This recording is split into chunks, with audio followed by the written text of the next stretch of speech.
For a few minutes, we watched the kids, and I dwelled on how lucky my friend was to have such a great man in her life.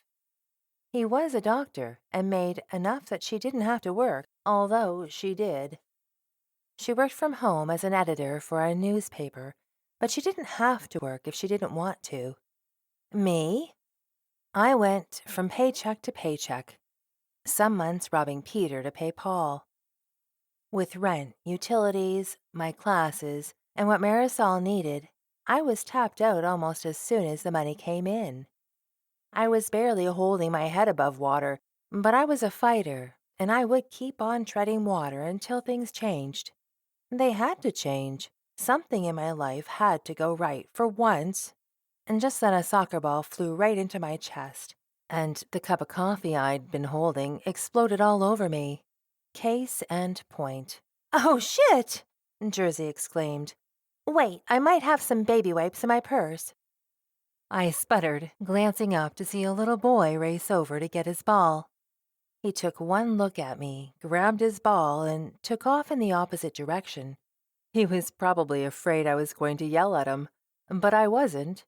This was just my luck. No use yelling at someone else.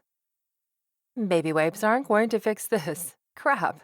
I glanced at the playground, finding Marisol's soft brown curls bouncing as she ran along the bridge on the jungle gym. Will you keep an eye on Mary for a moment? I need to go back to my car. I might have my other work shirt in there. If not, I think I have a few cleaning wipes I can try and get the stains out with. Yeah, go ahead. As I stood, the coffee dripped off my shirt and to the ground. I shook my hands to get the liquid off of them. Luckily, the coffee had only been lukewarm and I hadn't been burnt. As I walked to the parking lot, I glanced over my shoulder, keeping one eye on Marisol as I went. It took me a moment to find her, and satisfied that she was still there and safe, I turned back around to watch where I was stepping. If I didn't, I would have probably tripped over a lump of grass. My luck was that good. At my car, I unlocked the doors and turned back to check on Marisol. I dug around in the front compartment for anything to dry the coffee stains, but didn't find anything. Another glance to the playground. She was standing near the monkey bars at the top, laughing and pointing at something. I went around to the back of my car, popping the trunk and digging around inside. Bingo! I pulled out the shirt that I had kept in there for emergencies. It was old and ragged, but it would work for today.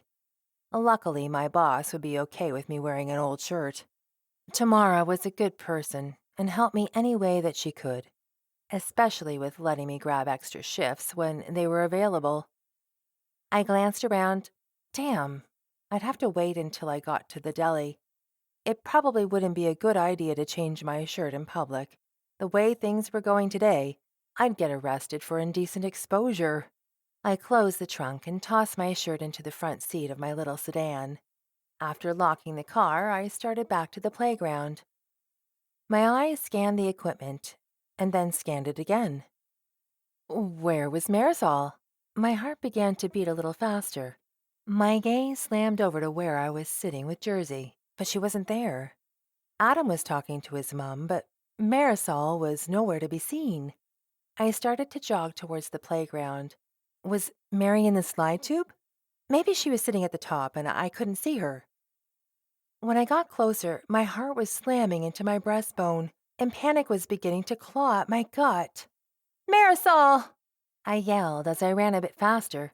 My gaze raked through the playground, searching everywhere. Mary! I screamed as I grew closer. No, no Marisol. Please, God, don't let this happen to Marisol. No. I reached the shredded wood around the playground and was in almost full panic mode when I started to race around the side. The sight in front of me slammed into me with such force that I literally slid to a stop for a moment.